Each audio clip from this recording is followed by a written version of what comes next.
Hi friends, welcome back to my channel. இன்றைக்கி ஒரு சூப்பரான வீடியோ பார்க்கலாம். இந்த ப்ளவுஸ் பார்த்திங்கன்னா ஒரு ஜாஸ்மின் கிளாத் ப்ளவுஸு நல்லா சைனிங்காக இருக்கும் பார்த்திங்கன்னா அந்த ப்ளவுஸு. இது நம்ம ட்ரெண்டிங்காக உள்ள ரெஸ்டாரண்ட் சாரீக்கான ப்ளவுஸு. ஆனால் இது ப்ளவுஸ் கிடையாதுங்க. அந்த ப்ளவுஸ் கஸ்டமர் வேணான்ட்டாங்க.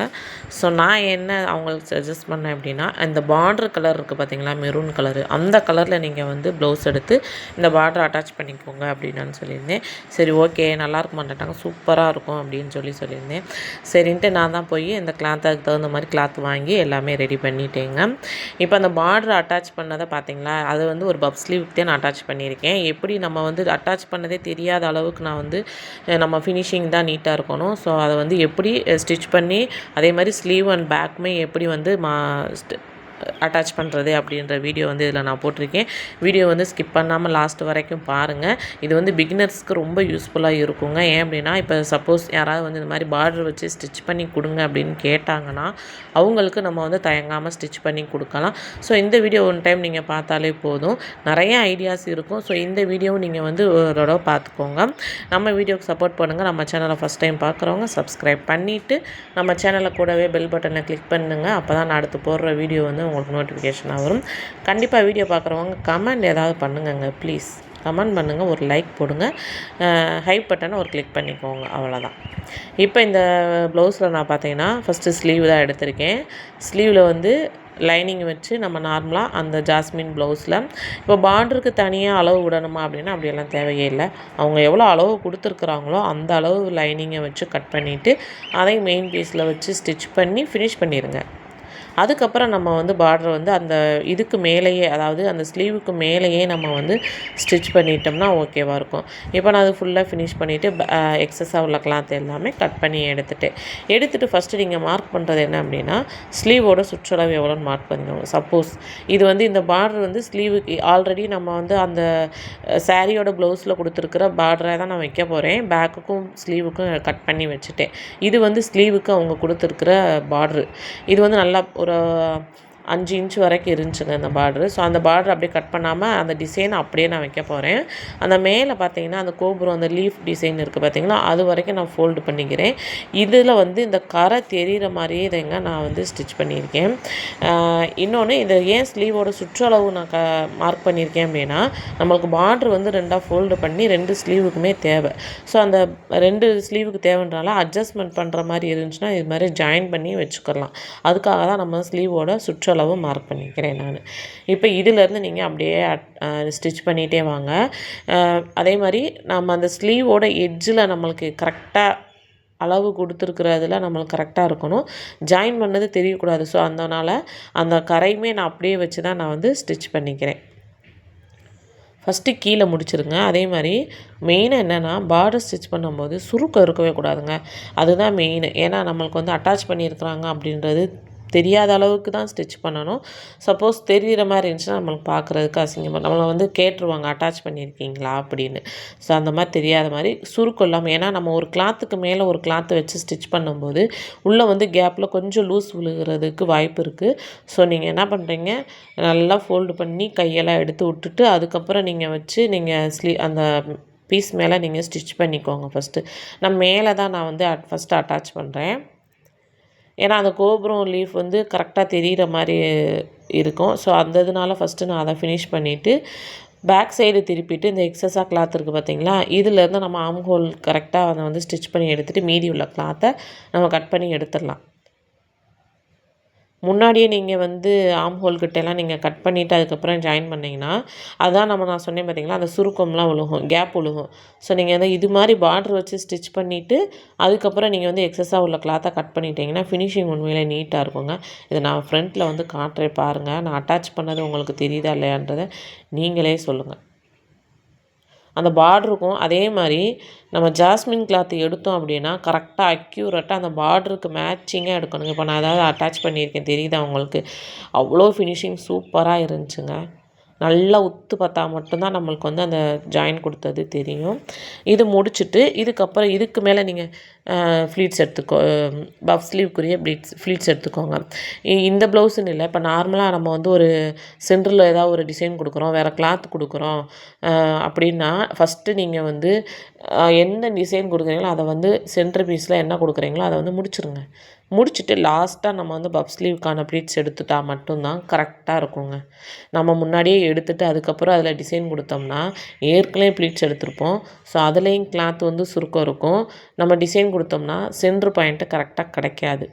அதனால் நீங்கள் எல்லா வேலையும் முடிச்சுட்டு அதுக்கப்புறம் நீங்கள் வந்து பஃப் ஸ்லீவ் எடுத்துட்டிங்கன்னா சூப்பராக இருக்கும். இங்கே பாருங்கள், ஒரு பட்டு சேலைக்குரிய ஒரு லுக்கு எவ்வளோ அழகாக கிடச்சிருக்குதுன்னு. அந்த கிளாத்தும் அந்த பார்டருக்கும் எவ்வளோ மேட்சிங்காக இருக்கும். உங்களுக்கு அந்த கரை தெரியுதா? ஸ்லீவோட கரை தெரியுதா? அதே கலரில் தான் நான் வந்து ப்ளவுஸ் எடுத்திருக்கேன்.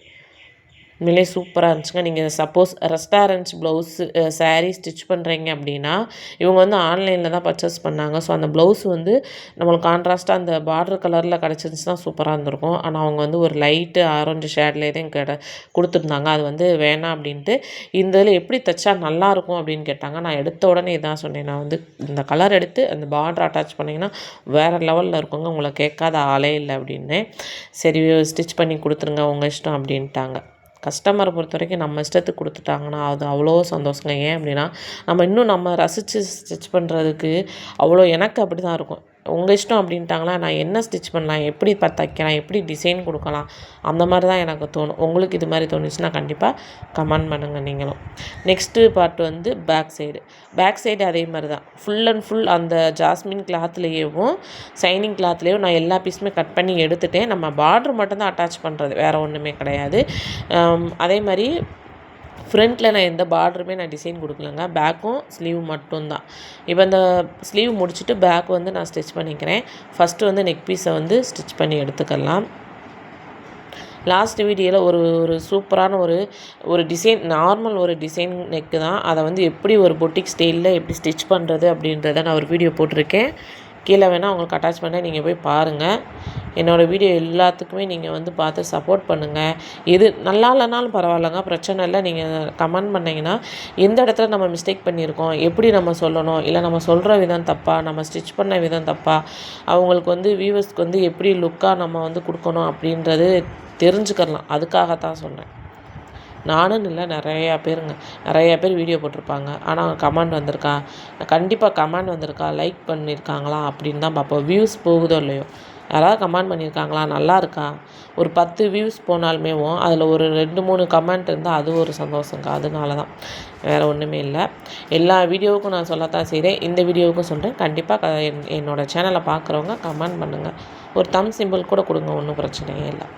இப்போ வந்து பேக் சைடில் கீழே வந்து ஒரு 1 இன்ச் அளவுக்கு இது நம்ம வந்து அடித்து அப்படியே திருப்ப தான் போகிறோம். ஸோ அதனால் 1 இன்ச் அளவுக்கு தான் நான் வந்து ஹிப் கிட்ட கொடுத்துருக்கேன். அதையும் அப்படியே ஸ்டிச் பண்ணிவிட்டு பேக் சைடும் ஸ்டிச் பண்ணிக்கோங்க. நெக் பீஸ் முடித்த உடனேவும் கட் பண்ணி எடுத்துகிட்டு அதில் வந்து சிசர் கட் பண்ணிக்கிறணும் கண்டிப்பாக. அப்போ தான் அடுத்து நம்ம அடித்து திருப்பும்போது அந்த இதெல்லாம் சுருக்கம் இல்லாமல் இருக்கும். மெயினாக என்ன தெரியுமாங்க, நம்ம ஜாஸ்மின் கிளாத்தை பொறுத்த வரைக்கும், இங்கே வந்து ஜாஸ்மின் கிளாத்துன்னு சொல்லுவாங்க, இந்த மாதிரி சைனிங் கிளாத்தில் வந்து நீங்கள் ஸ்டிச் பண்ணும்போது சுருக்கம் மட்டும் கண்டிப்பாக வரக்கூடாதுங்க. ஆனால் சுருக்கம் இதில் வரும், அது வராமல் நம்ம தைக்கிறதுல தான் இருக்குது. ஸோ இது மாதிரிலாம் சிசர் கட் பண்ணிவிட்டு நெக் பீஸ் கிட்டலாம் நல்லா நெருக்கமாக சிசர் கட் பண்ணிக்கோங்க. அடுத்து நம்ம திருப்பும்போது நம்மளுக்கு வந்து சுருக்கமே இல்லாமல் இருக்கும். நார்மல் ப்ளவுஸ் ஸ்டிச் பண்ணுறதுக்கும் இது மாதிரி சைனிங் கிளாத்து ஸ்டிச் பண்ணுறதுக்கும் இதில் வந்து அது ஆட்டோமேட்டிக்காக இது சுருக்கம் விழுகும். அதனால் நம்ம வந்து சுருக்கம் இல்லாமல் நீட்டாக ஃபினிஷிங்கில் கொடுக்கணும், அதுதான் நம்மளுக்கு தேவை.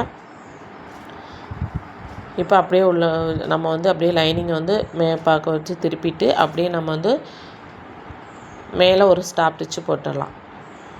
ஃபஸ்ட்டு நீங்கள் வந்து ஹிப் கிட்ட ஸ்டிச் பண்ணாதீங்க, ஃபஸ்ட்டு நெக்கை வந்து ஃபினிஷ் பண்ணிடுங்க. ஃபினிஷ் பண்ணிவிட்டு அதுக்கப்புறம் ஹிப் கிட்ட நீங்கள் வந்து மேலே தையல் போட்டுக்கலாம். இப்போ கையிலே நல்லா நீட்டாக எடுத்து விட்டுக்கோங்க, இல்லைனா சுருக்கம் விழுகும். நம்ம ஏற்கனவே சிசர் கட் பண்ணியிருக்கோம், ஸோ அதனால் நம்மளுக்கு எந்த சுருக்கமும் இல்லை. கீழேயுமே அதே மாதிரி ஃபினிஷிங் நீட்டாக முடிச்சாச்சுங்க. இப்போ இதில் வந்து நம்ம பார்டர் அட்டாச் பண்ணணும். இது 2ஆக ஃபோல்டு பண்ணிக்கோங்க. ஃபோல்டு பண்ணிவிட்டு அதை வந்து சென்ட்ரு மார்க் பண்ணிக்கோங்க. அதே மாதிரி நம்ம வந்து ஹிப்போட சுற்றளவு எவ்வளோன்றதை மார்க் பண்ணிக்கோங்க. ஏற்கனவே ஆல்ரெடி நம்ம வந்து இதில் டாட் வேறு பிடிக்கணும். டாட் பிடிச்சிட்டு நீங்கள் வந்து பார்டர் அட்டாச் பண்ணாதீங்கங்க. எல்லாமே முடிச்சுட்டு அதுக்கப்புறம் நீங்கள் வந்து டாட் பிடிச்சிக்கோங்க. இப்போ நான் வந்து சென்டர் மார்க் பண்ணிவிட்டு இந்த ப்ளவுஸில் வந்து நம்ம தையலுக்கு 1.5 இன்ச்சு இல்லை 2 இன்ச்சு விட்டுருப்போம். அந்த இன்ச்சை நீங்கள் ஃபஸ்ட்டு மார்க் பண்ணிக்கோங்க. சைட்லேருந்து நீங்கள் மார்க் பண்ணி இது வந்து எப்படி மார்க் பண்ணுறதுன்னு தெரில அப்படின்னா இந்த ஈஸி மெத்தடை வந்து நீங்கள் யூஸ் பண்ணிக்கோங்க. சைட்லேருந்து நம்ம வந்து தாராளமாக ஒரு ஸ்லீவுக்கும் பேக் சைடு பார்ட்டுக்கும் எவ்வளோ நீங்கள் ஸ்டிச்சிங் விட்டுருக்கீங்களோ அந்த அளவுக்கு நீங்கள் வந்து மார்க் பண்ணிவிட்டு மீதி உள்ளதில் நீங்கள் வந்து பார்டர் அட்டாச் பண்ணிட்டீங்கன்னா ஓகே. பார்டர் வந்து பார்த்திங்கன்னா ஹிப்புக்கு வந்து நல்லா தாராளமாக தான் இருந்துச்சு. இதில் ஒரு மிஸ்டேக் என்ன தெரியுமாங்க, இந்த கரையில் பார்த்திங்கன்னா த்ரெட்டு வந்து ரொம்ப பிரிஞ்சு இருந்துச்சு. ஸோ ஸ்லீவுக்கு வந்து நீட்டாக இருந்துச்சு, அதை அப்படியே அட்டாச் பண்ணிக்கிட்டேன்.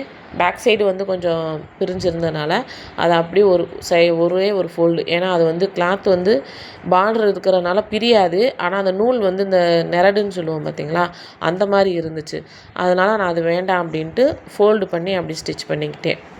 அந்த ஃபோல்டு பண்ணி ஸ்டிச் போடுறதுமேவும் முனியில் தான் போடணும், எட்ஜில் போடணும்.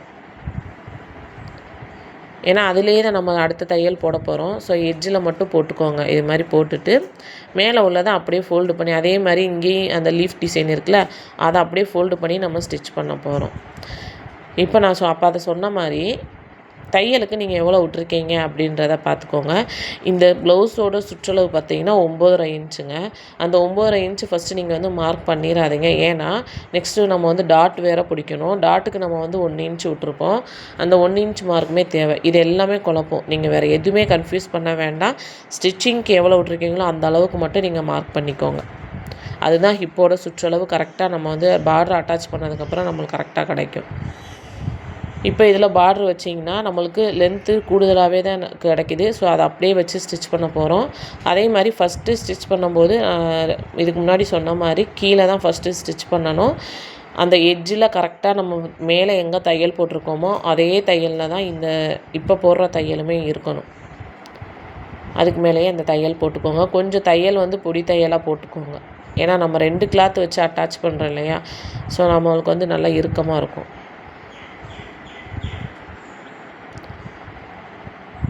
இது மாதிரி நீங்களும் ட்ரை பண்ணி பாருங்கள். இந்த மாதிரி பட்டு பார்ட்ரு தான் அப்படின்றதெல்லாம் இல்லை. எந்த சாரியோட பார்டர் இருந்தாலுமே நீங்கள் இது மாதிரி வச்சு தனியாக ப்ளவுஸ் எடுத்து கொடுத்தாங்க அப்படின்னாலுமே இது மாதிரி வச்சு கொடுங்க, நீட்டாக இருக்கும். இப்போ எல்லாமே கையில் எல்லாம் எடுத்து விட்ருங்க. ஏன்னா உங்களுக்கு தெரியும் வெளியில் வந்து நம்மளுக்கு பபுள்ஸ் மாதிரி தெரியுது பார்த்திங்களா, அந்த கிளாத் வந்து செட் ஆகணும். அதே மாதிரி ஹிப்புக்கிட்ட 2 தையல் போட்டிருப்போம், அப்போ தான் நல்லாயிருக்கும். அதே தையலை இங்கேயும் ஃபஸ்ட்டு ஃபினிஷ் பண்ணிடுங்க. அப்போ இன்னும் நம்மளுக்கு வந்து சுருக்க விழுகாது.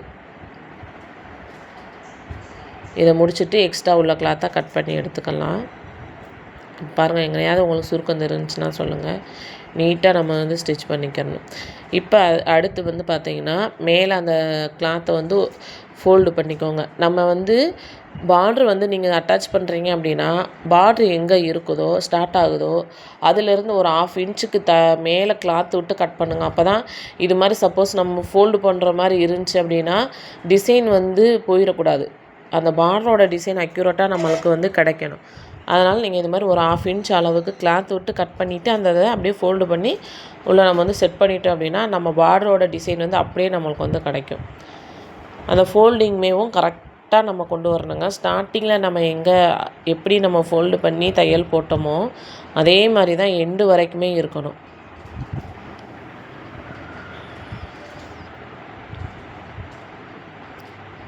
கொஞ்சம் நம்ம நார்மலாக ப்ளவுஸ் தைக்கிற காட்டிலையும் இது ஒரு 1/4 மணி நேரம் வந்து நம்மளுக்கு எக்ஸ்ட்ரா இருக்கும். ஸோ பரவாயில்ல. ஆனால் நம்ம வந்து ப்ளவுஸ் வந்து நீட்டாக கொடுக்கணும் இல்லையா, ஒரு ஃபங்க்ஷனுக்கு வேர் பண்ணி போகும்போது கண்டிப்பாக இந்த ப்ளவுஸை வந்து ஃபங்க்ஷனுக்கு வேர் பண்ணுவாங்கங்க. இன்னும் வேர் பண்ணல. கம்மிங் 23 வந்து தான் ஃபங்க்ஷனு. இது எங்கள் ஃபேமிலி ஃபங்க்ஷனு. ஸோ அதுக்கு தான் இந்த மாதிரி ப்ளவுஸ் சாரீ வந்து ஒரே மாதிரி எடுத்திருந்தாங்க. அதனால தான் இப்போ நான் வந்து மீதி உள்ள கிளாத்தை எக்ஸஸாக உள்ளதாக கட் பண்ணிவிட்டு இப்போ டாட் அடுத்து பிடிச்சிக்கலாம். இதே மாதிரி ஷோல்டர் 2 ஃபோல்டு பண்ணி டாட் வந்து மார்க் பண்ணி ஸ்டிச் பண்ணிக்கோங்க. ஏற்கனவே நான் டாட் வந்து எப்படி ஸ்டிச் பண்ணணுன்றதை தனியாக நாங்கள் வந்து வீடியோ போட்டிருக்கேன். கண்டிப்பாக என்னோடய சேனலில் போய் நீங்கள் செக் பண்ணி பார்த்துக்கோங்க. இந்த ப்ளவுஸ் அவங்க வியர் பண்ணிவிட்டு கண்டிப்பாக உங்களுக்கு நான் வந்து ஃபோட்டோ அட்டாச் பண்ணுறேங்க. ஷார்ட்ஸில் கூட நான் அட்டாச் பண்ணுறேன், நீங்கள் பாருங்கள். அதுக்கப்புறம் நீங்கள் இந்த ஃபுல் லாங் வீடியோ கூட நீங்கள் பார்த்தாலும் ஓகே தான். இந்த பேக் சைடுமே பாருங்களேன், நான் அட்டாச் பண்ணது தெரியுதா? நல்லா க்ளீனாக உத்து பார்த்தா மட்டும் தான் தெரியுது. அந்த அளவுக்கு நம்ம ஃபினிஷிங் வந்து நீட்டாக இருக்கணும். 2 சைடுமே நம்ம வந்து டாட் பிடிச்சிக்கலாம். தைக்கும் போதே எங்கள் நூல் கட் ஆகுறது எல்லாமே.